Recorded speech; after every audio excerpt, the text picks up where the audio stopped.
I'm so into you.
Good night, ladies and gentlemen, and welcome once again to another Lime Vibe Live podcast. I'm your host, Yori Araman Kemp, here from the beautiful country of the Bahamas.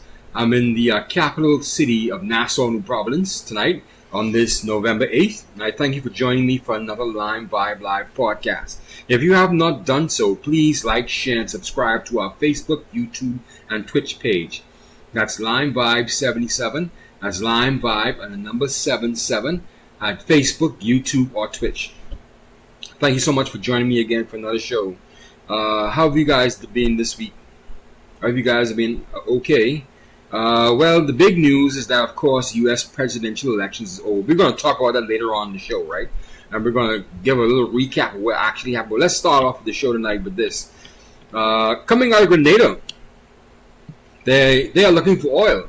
Apparently, the Grenadian government, led by Deacon Mitchell, they signed an agreement with Nigerian oil firm Ocean Gate Oil and Gas Engineering, and their chief executive officer Aisha Achimigu said the Global Petroleum Corp Group is to develop oil and gas resources in offshore blocks near Grenada. It's the first time I've ever heard of oil being in Grenada with Trinidad, but let's see how far they get with this. This is a Nigerian company. So Grenada now is set to become a major energy hub with the launch of one of the Caribbean's largest oil and gas ventures. Who would have thought small little Grenada had oil? But we know Trinidad has been exploiting its oil reserves and its oil pockets for years now, and now Guyana's doing so. So I guess there is oil in the Caribbean, but why would you want to destroy your pristine waters? I guess for the hard-earned money, right? For the money, the filthy lucre. And you can't really blame any country for exploiting its reserves. But now I just find it so funny that we're moving out of fossil fuels and we're going into renewable energies, and now they want to exploit their oil and gas potential. You had 50, 60 years of that, Grenada. How come we're just doing it now? I just find it to be like kind of a waste, you know. Behind the 8 ball, you could have helped Grenada years ago, but that's not Decon Mitchell's fault. That's his predecessor's fault for not actually exploiting the gas and oil reserves. But, this Nigerian firm, they're, moving in pretty hard. They're going in there hard and heavy. They signed a multi-million-dollar agreement to explore oil and gas in Grenada. Or in waters off the coast of Grenada, I should say. So we wish them all the best. And we hope that they do it safely. And I hope that they do it in a way where they don't damage the environment. I don't want to talk down on an African country, a black-owned country. A black-owned company, I should say. But, let's hope it doesn't end up like what we saw with the BP oil spill in the Gulf of Mexico several years back, where it caused a massive oil spill around the Gulf of Mexico, and it destroyed thousands of habitat and damaged waters and damaged coastlines. Let's hope it doesn't end up like that. Okay?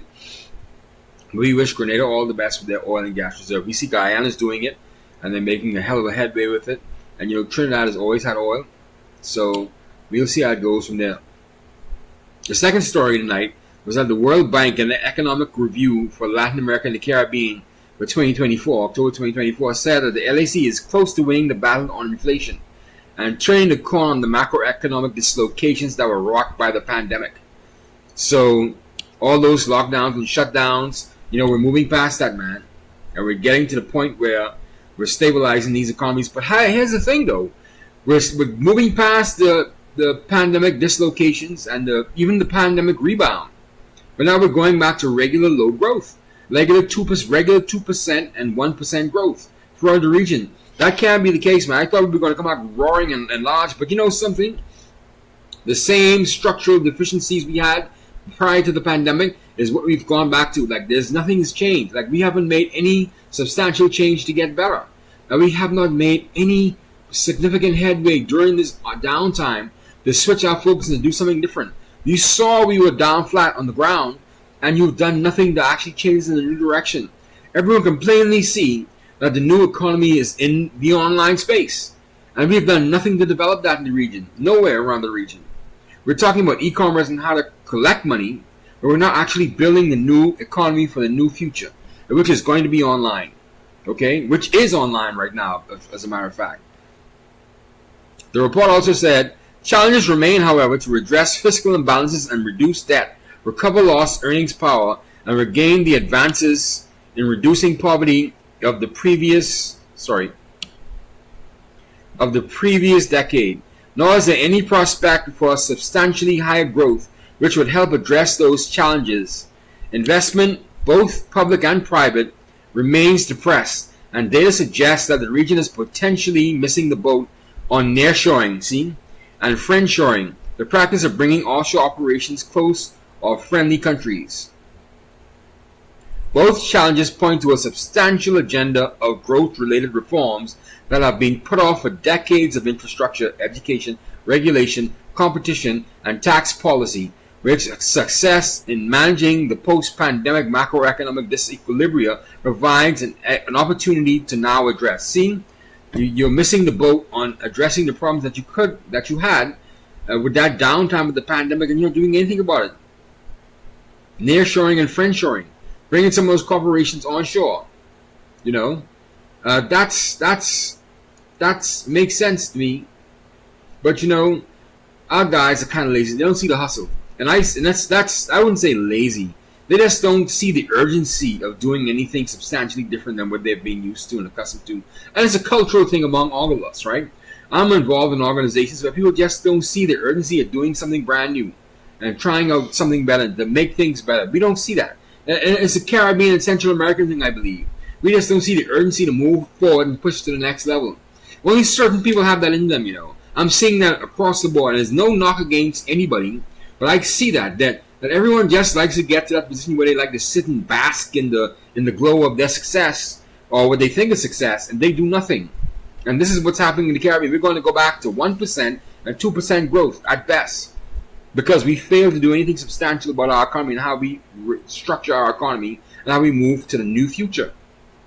Like I said, this World Bank report said there's definitely, with regard to nearshoring and friendshoring, Jamaica is launching the nearshoring.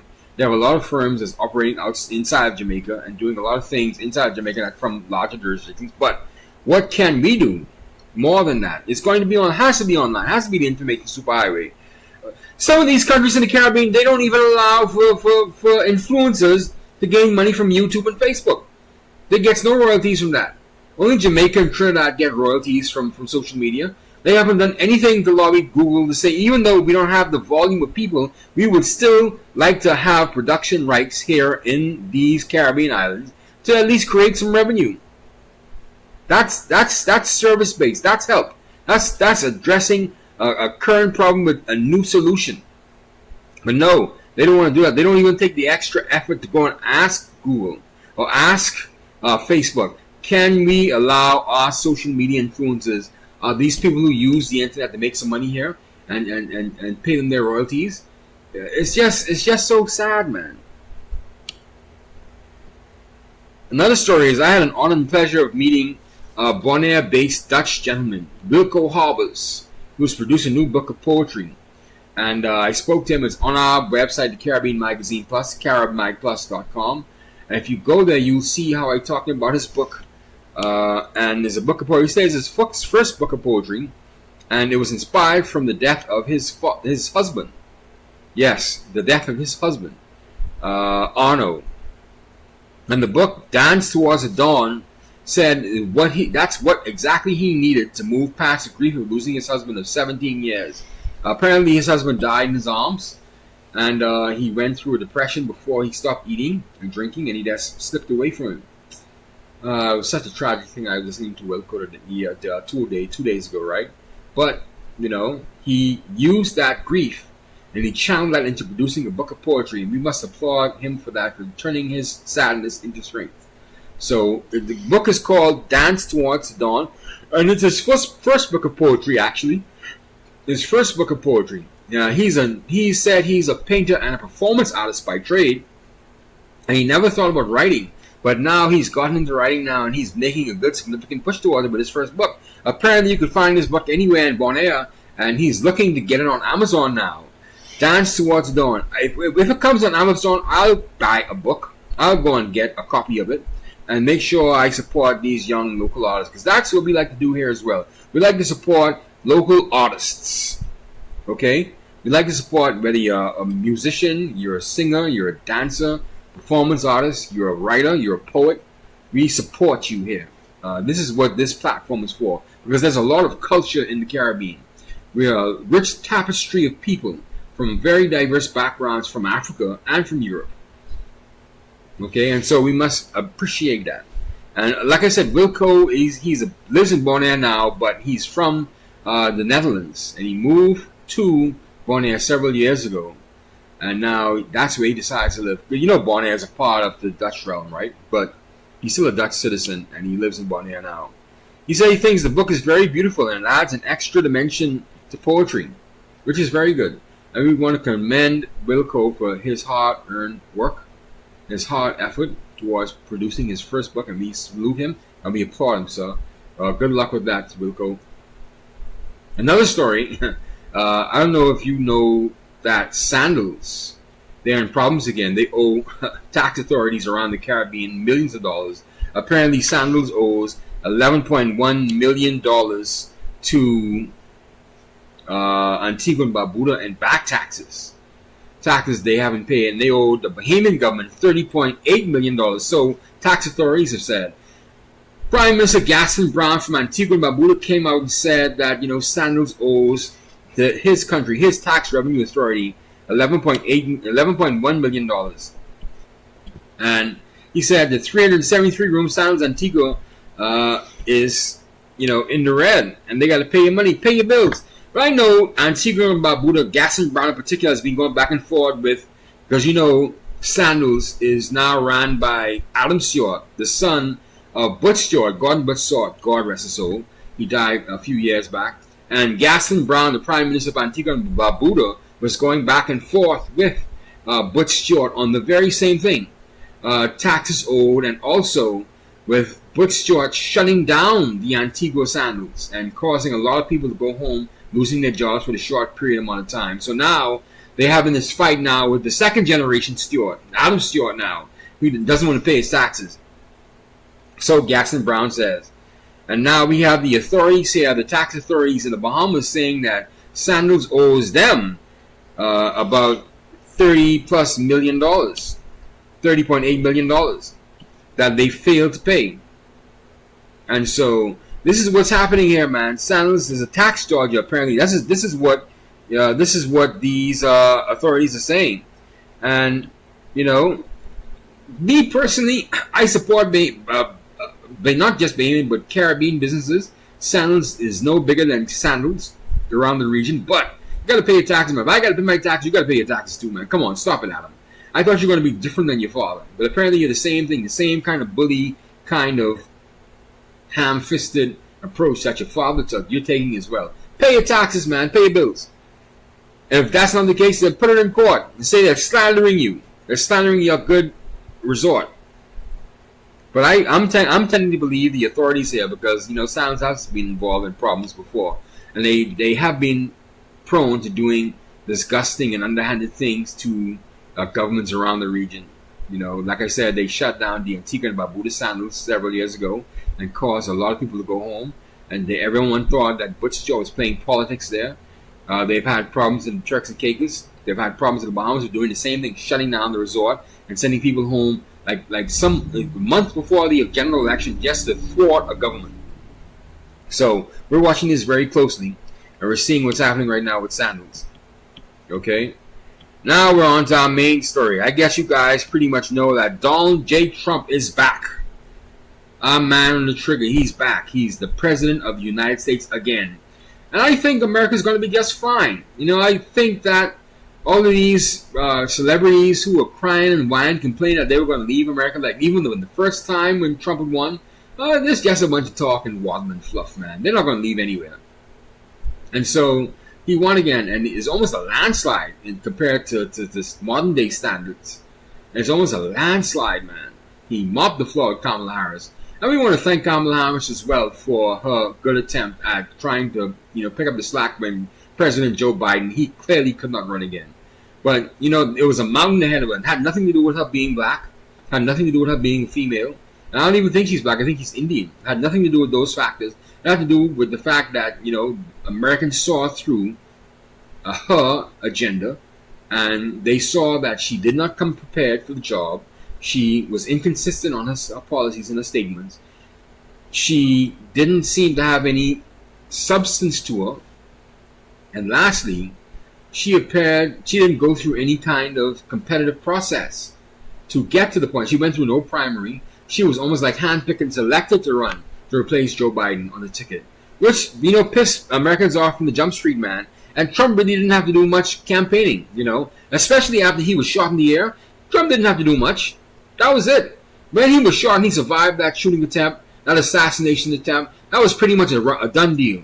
You even dared. He's endeared himself to everybody else after he was shot. Alright? And there's nothing anybody else could have done right now. They could have brought back Barack Obama, and Barack Obama would have lost to Donald Trump. I'm telling you, God's honest truth. Let's look at this recap from CBS News New York. Let's see what they have to say. This is not a time to throw up our hands.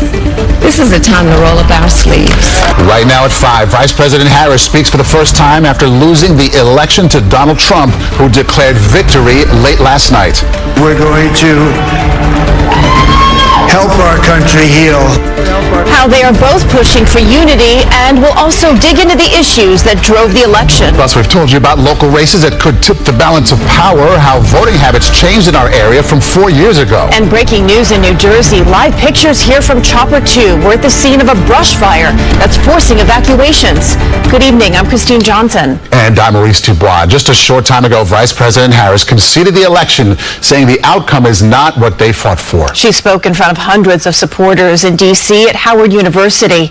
Today, we've had reaction from around the world in response to the second Trump presidency, making history as the oldest person to be elected president. Stocks closed at record highs in reaction to the news, with the S&P having its best day in nearly 2 years. We have team coverage for you, how Trump's win and proposals could impact the economy.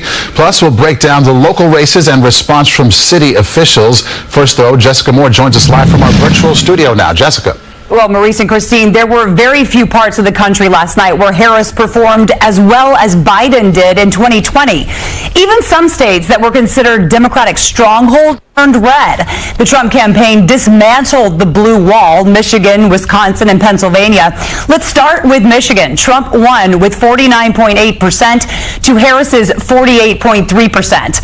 In Wisconsin, Trump earned 49.6% to Harris's 48.8%. And in Pennsylvania, Trump won with 50.4% to Harris's 48.5%.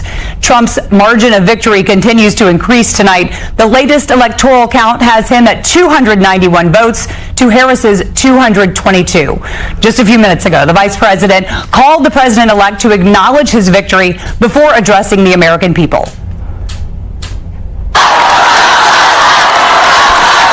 Now I know folks are feeling and experiencing a range of emotions right now. I get it. But we must accept the results of this election. Vice President Kamala Harris conceded the race for the White House late Wednesday afternoon at her alma mater, Howard University, where she had hoped to deliver her victory speech. The outcome of this election is not what we wanted, not what we fought for, not what we voted for, but hear me when I say, the light of America's promise will always burn bright. Tuesday night, Donald Trump swept the key battleground states and earned the popular vote to clinch an historic win during his third campaign for president. President-elect Trump declaring victory early Wednesday morning and pushing for unity across the country. It's time to put the divisions of the past 4 years behind us. It's time to unite. Donald Trump will return to the White House as only the second president in history to win 2 non-consecutive presidential races. CBS News exit polling shows Trump made gains over his 2020 run in nearly every demographic. The state of democracy was the biggest issue for Harris voters. For Trump supporters, it was the economy. Trump also benefited from a surge of rural and black voters. 13% of black voters supported Trump in Tuesday's election, compared to just 8% when Trump ran against Biden in 2020. The Latino vote is even more pronounced. 45% went for Donald Trump compared to just 32% when it came to Joe Biden. And the Latino men is even more pronounced. Reaction in New York Wednesday mirrored reaction around the country. Voters divided over the results. I was watching the whole election the whole night, the whole thing, and I'm like, oh my God, Trump's about to win. And I think this nation voted without a conscience. And I think there's going to be a huge case of buyer's remorse. From coast to coast, this was just an absolutely huge night for Republicans, who also took control of the Senate last night for the first time in 4 years, picking up 3 seats while Democrats lost 3 seats. The current Senate count, as you're going to see the little people following in here, filing in, 44 to 52, and the Republican majority in the Senate could continue to grow. The outstanding races tonight are in Nevada and Pennsylvania. Keep in mind tonight, the House is still in play. Democrats needed a net gain of 4 seats, as we were telling you last night, to flip control of the House. So far, Democrats have lost 1 seat and Republicans have gained 1. Many of the races yet to be called are in states like California, Arizona, and Nevada, where it can take days to get a final vote count. We'll keep an eye on it for you from right here in our virtual studio. Maurice and Christine? Okay, Jess. And there you have it, man. There you have it. Trump is now the president-elect of the United States. And, Kamala accepted her defeat graciously. I think she knew she was on an uphill battle. And I think the reason why she didn't come out that same night and conceded, because she probably was washed away in tears or probably even drunk. She was trying to forget all that. She couldn't face the nation. And that's what happens. These egos get hyped up. Even though she knew she had a hard climb, she didn't want to lose so disgracefully like that. Like they said, she lost the blue wall. Michigan, Wisconsin, those kinds of states, that was supposed to be their stronghold, right? And wham, that was it. That's a wrap. I don't think she should disappear from the national political stage altogether. I think Kamala Harris should stay involved. She should keep her face up there. She's a voice of reason. She should be listened to. I had high hopes for her, and I'm glad that she made it that far. But let's be honest now. She clearly was not ready for that U.S. presidency job. She was not ready to take that job on. She couldn't talk to reporters. She couldn't talk without a teleprompter. She couldn't do anything without an advisor. And she ducked too many people. She didn't go on Joe Rogan's show, the biggest podcast in the world. Donald Trump went on there 2 days before the election. You saw what happened. Joe Rogan gave him an endorsement. And she refused to go. She went on Club Shay Shay with Shannon Sharpe. Shannon Sharpe is nowhere near the size of Joe Rogan. That was a huge mistake. On top of that, the other mistake that was made was when Barack Obama, former President Barack Obama, came out and started insulting black men a week before the election, chatting us, saying that we should vote for Kamala Harris and talking down to us. That was a huge mistake. I didn't want to listen to that, Barack. We don't want to hear that. We don't want to hear that at all. And you want us to vote for your girl Kamala Harris and you dissing us? You dissed us? Come on, man. We already don't like Kamala Harris. We don't like how she rose to power. We don't like her record in San Francisco when she was the Attorney General. We don't like any of that. So how could you want us to vote for Kamala Harris when we didn't respect that at all, when she was actually doing her job? We saw her, Mr. Obama. But now, it's over. Donald Trump is now the president-elect, and we hope that he could bring some peace to the Middle East, and we hope he could bring some peace to Ukraine, man. Because I believe he can. I believe they know he can. They know he can. They know Donald Trump had Putin's number. They know that as soon as Donald Trump gets back to there, he's going to start to negotiate things and move that war in Ukraine back to where it was prior to Joe Biden, coming into office. And they're going to revert to what their usual standoff position is, and that is that almost annual end-of-year row between their oil and gas companies, and then take it from there. I think people are forgetting the history between the Ukraine and Russia. It's not just that the Ukraine was part of the Soviet Union, but they have Gazprom, that is a Russian company. They're extracting oil and gas from Ukraine and selling it back to the Ukraine. And Ukraine thinks they don't have to pay. And every end of the year, they don't pay their bill. Okay? And this has happened over the last several years now. And when I was studying these international issues, I realized that, hey, this happens every year with the Ukraine and Russia. And every year they threaten to go to war. It's just at this time now, Russia called their bluff and say, hey, we don't want this anymore. You're going to pay us our money and call it that. You're going to take back the Crimea. So we got to be careful now how we think about these things moving forward, because what you see happening isn't exactly what it is. Yes, there's a war, but you have to find exactly what the reason was behind the war. And like I said, they always fight every year. Ukraine and Russia was fighting every year over oil and gas because, like I said, Gazprom was pumping oil and gas from the Ukraine and selling it back to the Ukraine. And the Ukrainians don't think they have to pay for their own oil. And they have a point. So hopefully they could bring some resolution to that. But anyway, like I said, Donald Trump is now the president-elect, and we wish him all the best. We loved him before. The media started to hate him, so we're going to love him again. I think America's going to be just fine. They have nothing to worry about. So let's start back from the top of our show. We're talking about oil and gas with Ukraine, but Grenada has now signed an agreement with a Nigerian oil company, Ocean Gate Oil and Gas Engineering firm, to actually explore for oil and gas off the coast of Grenada. And so we wish them all the best. We wish them the best safety as well, too, because all kinds of things go wrong inside a Caribbean country with regard to oil and gas exploration.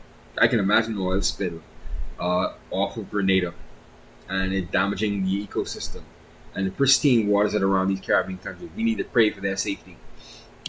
We also have the World Bank saying that the LAC, the Latin America and the Caribbean region, they have gotten past the pandemic dislocations and have now gone back to their regular low growth and are failing to appreciate the economy, the new economy around them. We're back to that 1%, 2% growth, man, and that's not going to cut for the new century. That's not going to cut for the new decade. That's not going to cut it moving forward, man. We got to move on. We thought that after the pandemic, things will start to look up. That we will change a few things while we were in this downtime, and hopefully new things will emerge from it. But no, nothing happened. We went right back to the same kind of oppression and madness that we've been enjoying for the past decades now. I also talk about this author, this Wilco Harbers, in his book Dance Towards Dawn, and his new poetry book Dance Towards Dawn, where he channeled his inner strength after the death of his husband. And this is his first poetry book. He's from the Netherlands, but he lives in Bonaire now, and so you can find the book in Bonaire. And he's also looking to put the book out on Amazon as well. So we want to wish Wilco Harbers, the author, all the best. This is his first book, so we want to support him. Then we also had the Sandals Resort matter, with Antigua and Barbuda owing them $11 million in taxes, and the Bahamas government, Sandals owing the Bahamas government $30.8 million in back taxes. And Sandals are saying, oh no, they don't owe, but the tax authorities are very thorough and they say that you owe this money. So hopefully, we know Sandals is a kind of brutal company, right? And they don't really care for these governments. They use these countries to put their resorts in there. They think they can control the countries by having all the workforce surrounding them, right? But we hope that Adam Stewart could be a better businessman than his father was, a more up-to-date, more modern-day businessman. But I guess business is business. You take advantage who you can take advantage of, right? So that's that. And we also talk about the historic Kamala Harris defeat, actually the Donald Trump victory. That's what we're talking about. So that goes to our show tonight. And we hope that you guys enjoyed your week, and we hope you guys enjoy your weekend. So this is Yuri Kemp here from the Line Vibe Live podcast. Hopefully we'll be back again next week. We're coming towards the end of the year now. We'll be back next week with another show. Hopefully you guys enjoyed this one when you watched it either on the rebroadcast or you're watching it live now. And don't forget to like, share, and subscribe to our Facebook, YouTube, and Twitch page. That's Line Vibe 77. That's Line Vibe 77 on Facebook, YouTube, and Twitch. This is Yuri Kemp for the Line Vibe Live podcast. I'm wishing you all the best. Oh, my camera's going a bit fuzzy. Let's get out of here then. Let's rock and roll.